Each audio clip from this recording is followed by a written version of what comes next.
channel. Please subscribe my channel. ಎಲ್ಲರಿಗೂ ನಮಸ್ಕಾರಗಳು ಮಕ್ಕಳೇ. ಈ ವಿಡಿಯೋದಲ್ಲಿ ನಾವು 9ನೇ ತರಗತಿಯ ವಿಜ್ಞಾನ ವಿಷಯದ ಭಾಗ 1ರಲ್ಲಿನ 5ನೇ ಅಧ್ಯಾಯವಾದ ಜೀವದ ಮೂಲ ಘಟಕ ಎಂಬ ಅಧ್ಯಾಯದ ಪ್ರಶ್ನೋತ್ತರಗಳನ್ನು ತಿಳಿಯೋಣ. ಅಭ್ಯಾಸಗಳು. ಪ್ರಶ್ನೆ 1. ಸಸ್ಯ ಜೀವಕೋಶ ಮತ್ತು ಪ್ರಾಣಿ ಜೀವಕೋಶಗಳನ್ನು ಹೋಲಿಸಿ ಮತ್ತು ಅವು ಯಾವ ವಿಧಗಳಲ್ಲಿ ಪರಸ್ಪರ ಭಿನ್ನವಾಗಿವೆ. ಇವುಗಳ ವ್ಯತ್ಯಾಸಗಳನ್ನು ನೀವು ಬರೀಬೇಕು ಮಕ್ಕಳೇ. ಒಂದು ಸೈಡಲ್ಲಿ ಸಸ್ಯ ಜೀವಕೋಶ, ಇನ್ನೊಂದು ಸೈಡಲ್ಲಿ ಪ್ರಾಣಿ ಜೀವಕೋಶ ಅಂತ ಬರ್ಕೊಂಡ್ಬಿಟ್ಟು ಎರಡರ ವ್ಯತ್ಯಾಸಗಳನ್ನು ಬರೆಯಿರಿ. ಸಸ್ಯ ಜೀವಕೋಶಗಳು ಕೋಶಪೊರೆಯ ಜೊತೆಗೆ ಗಡುಸಾದ ಹೊರಪದರವನ್ನು ಹೊಂದಿದೆ. ಪ್ರಾಣಿ ಕೋಶಗಳು ಕೋಶಭಿತ್ತಿಯನ್ನು ಹೊಂದಿಲ್ಲ. ಸಸ್ಯ ಜೀವಕೋಶದಲ್ಲಿ ಪತ್ರಹರಿತು ಇರುತ್ತದೆ. ಪ್ರಾಣಿ ಕೋಶದಲ್ಲಿ ಪತ್ರಹರಿತು ಇರುವುದಿಲ್ಲ. ಸಸ್ಯ ಜೀವಕೋಶವು ಸೆಂಟ್ರೋಜೋಮವನ್ನು ಹೊಂದಿಲ್ಲ. ಪ್ರಾಣಿ ಕೋಶವು ಸೆಂಟ್ರೋಜೋಮವನ್ನು ಹೊಂದಿದೆ. ಸಸ್ಯಕೋಶದಲ್ಲಿ ಅತಿ ದೊಡ್ಡ ರಸದಾನಿಗಳಿರುತ್ತವೆ. ಪ್ರಾಣಿ ಕೋಶದಲ್ಲಿ ಸಣ್ಣದಾದ ಹಲವು ರಸದಾನಿಗಳಿರುತ್ತವೆ. ಪ್ರಶ್ನೆ 2. ಪ್ರೊಕ್ಯಾರಿಯೋಟ್ ಜೀವಕೋಶವು ಯುಕ್ಯಾರಿಯೋಟ್ ಜೀವಕೋಶಕ್ಕಿಂತ ಹೇಗೆ ಭಿನ್ನವಾಗಿದೆ. ಪ್ರೊಕ್ಯಾರಿಯೋಟ್ ಜೀವಕೋಶ ಸಾಮಾನ್ಯವಾಗಿ 1 ರಿಂದ 10 ಮೈಕ್ರೋಮೀಟರ್ಗಳ ಗಾತ್ರವನ್ನು ಹೊಂದಿರುತ್ತದೆ. ಯುಕ್ಯಾರಿಯೋಟ್ ಜೀವಕೋಶ ಸಾಮಾನ್ಯವಾಗಿ 5 ರಿಂದ 100 ಮೈಕ್ರೋಮೀಟರ್ ಗಾತ್ರವನ್ನು ಹೊಂದಿರುತ್ತದೆ. ನ್ಯೂಕ್ಲಿಯರ್ ಪ್ರದೇಶವು ನಿರ್ದಿಷ್ಟವಾಗಿಲ್ಲ. ಇದನ್ನು ನ್ಯೂಕ್ಲಿಯಾಯ್ಡ್ ಎಂದು ಕರೆಯುವರು.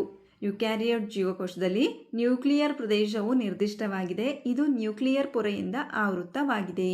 ಪ್ರೊಕ್ಯಾರಿಯೋಟ್ ಜೀವಕೋಶದಲ್ಲಿ ಇದು ಒಂದೇ ಕ್ರೋಮೋಸೋಮ್ ಹೊಂದಿದೆ. ಯುಕ್ಯಾರಿಯೋಟ್ ಜೀವಕೋಶದಲ್ಲಿ ಒಂದಕ್ಕಿಂತ ಹೆಚ್ಚು ಕ್ರೋಮೋಸೋಮ್ ಹೊಂದಿದೆ. ಪ್ರೊಕ್ಯಾರಿಯೋಟ್ ಜೀವಕೋಶದಲ್ಲಿ ಇಲ್ಲಿ ಪೊರೆ ಸಹಿತ ಕಣದಂಗಗಳು ಕಂಡುಬರುವುದಿಲ್ಲ. ಯುಕ್ಯಾರಿಯೋಟ್ ಜೀವಕೋಶದಲ್ಲಿ ಪೊರೆ ಸಹಿತ ಕಣದಂಗಗಳು ಕಂಡುಬರುತ್ತವೆ. ಪ್ರಶ್ನೆ 3. ಕೋಶಪೊರೆಯು ಛಿದ್ರವಾದರೆ ಅಥವಾ ಮುರಿದು ಹೋದರೆ ಏನಾಗಬಹುದು. ಉತ್ತರ. ಕೋಶಪೊರೆಯು ಛಿದ್ರವಾದರೆ ಜೀವಕೋಶದ ಒಳಗೆ ಮತ್ತು ಹೊರಗೆ ಚಲಿಸುವ ವಸ್ತುಗಳ ಚಲನೆ ಸ್ಥಗಿತವಾಗುತ್ತದೆ. ಕೋಶಪೊರೆಯು ಛಿದ್ರವಾದಾಗ ಅನಿಲಗಳ ವಿನಿಮಯ ನಡೆಯುವುದಿಲ್ಲ. ಜೀವಕೋಶದ ಒಳಗಿನ ವಸ್ತುಗಳೆಲ್ಲ ಹೊರಗೆ ಸೋರಿಕೆಯಾಗುತ್ತವೆ. ಜೀವಕೋಶವು ಸಾಯಬಹುದು. ಪ್ರಶ್ನೆ 4. ಗಾಲ್ಗಿ ಸಂಕೀರ್ಣ ಇಲ್ಲದಿದ್ದರೆ ಕೋಶದ ಜೀವಕ್ಕೆ ಉಂಟಾಗಬಹುದಾದ ತೊಂದರೆಗಳೇನು. ಉತ್ತರ. ಗಾಲ್ಗಿ ಸಂಕೀರ್ಣ ಇಲ್ಲದಿದ್ದರೆ ವಸ್ತುಗಳ ಸಂಗ್ರಹಣೆ, ಸುಧಾರಣೆ ಮತ್ತು ಎಂಡೋಪ್ಲಾಸ್ಮಿಕ್ ರೆಟಿಕ್ಯುಲಮ್ ಸಂಶ್ಲೇಷಿಸಲ್ಪಟ್ಟ ವಸ್ತುಗಳನ್ನು ಪ್ಯಾಕ್ ಮಾಡುವ ಕಾರ್ಯಗಳಿಗೆ ತೊಂದರೆಯಾಗುತ್ತವೆ. ಲೈಸೋಸೋಮ್ಗಳ ನಿರ್ಮಾಣದಲ್ಲಿಯೂ ತೊಂದರೆಯಾಗಬಹುದು. ಪ್ರಶ್ನೆ 5.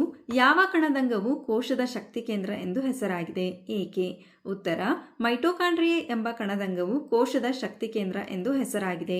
ಏಕೆಂದರೆ ಉಸಿರಾಟದ ಸಂದರ್ಭದಲ್ಲಿ ಬಿಡುಗಡೆಯಾದ ಶಕ್ತಿ ಮೈಟೊಕಾಂಡ್ರಿಯಾದಲ್ಲಿ ATPಗಳ ರೂಪದಲ್ಲಿ ಸಂಗ್ರಹವಾಗುತ್ತದೆ. ಆದ್ದರಿಂದ ಮೈಟೊಕಾಂಡ್ರಿಯವನ್ನು ಶಕ್ತಿ ಉತ್ಪಾದನಾ ಕೇಂದ್ರ ಎನ್ನುವರು. ಮಕ್ಕಳೇ, ಇಲ್ಲಿ ATPಯ ಪೂರ್ಣ ರೂಪ ಅಡಿನೋಸಿನ್ ಟ್ರೈಫಾಸ್ಫೇಟ್. ಇದು ಜೀವಕೋಶಗಳಿಗೆ ಶಕ್ತಿಯನ್ನು ಒದಗಿಸ್ತಕ್ಕಂತಹ ಪ್ರಮುಖ ಅಣು. ಪ್ರಶ್ನೆ 6. ಕೋಶಪೊರೆಯ ನಿರ್ಮಾಣದಲ್ಲಿ ಭಾಗಿಯಾಗುವ ಲಿಪಿಡ್ಗಳು ಮತ್ತು ಪ್ರೋಟೀನ್ಗಳು ಎಲ್ಲಿ ಸಂಶ್ಲೇಷಿಸಲ್ಪಡುತ್ತವೆ. ಉತ್ತರ. ಕೋಶಪೊರೆಯ ನಿರ್ಮಾಣದಲ್ಲಿ ಭಾಗಿಯಾಗುವ ಲಿಪಿಡ್ಗಳು ಮತ್ತು ಪ್ರೋಟೀನ್ಗಳು ನಯವಾದ ಎಂಡೋಪ್ಲಾಸ್ಮಿಕ್ ರೆಟಿಕ್ಯುಲಮ್ ಮತ್ತು ಒರಟಾದ ಎಂಡೋಪ್ಲಾಸ್ಮಿಕ್ ರೆಟಿಕ್ಯುಲಮ್ನಲ್ಲಿ ಸಂಶ್ಲೇಷಿಸಲ್ಪಡುತ್ತವೆ. ಪ್ರಶ್ನೆ 7. ಅಮೀಬಾವು ತನ್ನ ಆಹಾರವನ್ನು ಹೇಗೆ ಪಡೆಯುತ್ತದೆ. ಉತ್ತರ. ಕೋಶಪೊರೆಯ ನಮ್ಯತೆಯಿಂದಾಗಿ ಜೀವಕೋಶವು ತನ್ನ ಹೊರಗಿನ ಪರಿಸರದಿಂದ ಆಹಾರ ಮತ್ತು ಇತರ ವಸ್ತುಗಳನ್ನು ತನ್ನೊಳಗೆ ತೆಗೆದುಕೊಳ್ಳಲು ಸಾಧ್ಯವಾಗಿದೆ. ಈ ಪ್ರಕ್ರಿಯೆಯನ್ನು ಎಂಡೋಸೈಟೋಸಿಸ್ ಎನ್ನುವರು. ಈ ಪ್ರಕ್ರಿಯೆಯ ಮೂಲಕ ಅಮೀಬಾವು ತನ್ನ ಆಹಾರವನ್ನು ಪಡೆಯುತ್ತದೆ. ಪ್ರಶ್ನೆ 8. ಅಭಿಸರಣೆ ಎಂದರೇನು. ಉತ್ತರ. ನೀರಿನ ಅಣುಗಳು ಅಧಿಕ ಸಾರತೆಯ ಪ್ರದೇಶದಿಂದ ಕಡಿಮೆ ಸಾರತೆಯ ಪ್ರದೇಶಕ್ಕೆ ಅರೆವ್ಯಾಪ್ಯ ಪೊರೆಯ ಮೂಲಕ ಹಾದು ಹೋಗುವ ಪ್ರಕ್ರಿಯೆಯನ್ನು ಅಭಿಸರಣೆ ಎನ್ನುವರು. ಪ್ರಶ್ನೆ 9. ಈ ಕೆಳಗಿನ ಅಭಿಸರಣೆ ಪ್ರಯೋಗವನ್ನು ಕೈಗೊಳ್ಳಿ. ಸಿಪ್ಪೆ ಸುಲಿದ ಆಲೂಗಡ್ಡೆಯ 4 ಅರ್ಧ ತುಂಡುಗಳನ್ನು ತೆಗೆದುಕೊಳ್ಳಿ ಮತ್ತು ಪ್ರತಿ ತುಂಡಿನಲ್ಲೂ ಬಟ್ಟಲಿನಾಕಾರದ ಕುಳಿ ಮಾಡಿ. ಇವುಗಳಲ್ಲಿ ಒಂದು ಆಲೂಗಡ್ಡೆಯ ಬಟ್ಟಲನ್ನು ಬೇಯಿಸಿದ ಆಲೂಗಡ್ಡೆಯಿಂದ ಮಾಡಿಕೊಳ್ಳಿ. ಅವುಗಳನ್ನು A, B, C ಮತ್ತು D ಎಂದು ಗುರುತಿಸಿ. ಪ್ರತಿಯೊಂದು ಆಲೂಗಡ್ಡೆಯನ್ನು ನೀರು ತುಂಬಿದ ಗಾಜಿನ ತೊಟ್ಟಿಯಲ್ಲಿ ಇಡಿ. ಈಗ A ಎಂದು ಗುರುತಿಸಿದ ಆಲೂಗಡ್ಡೆ ಬಟ್ಟಲನ್ನು ಖಾಲಿ ಇಡಿ.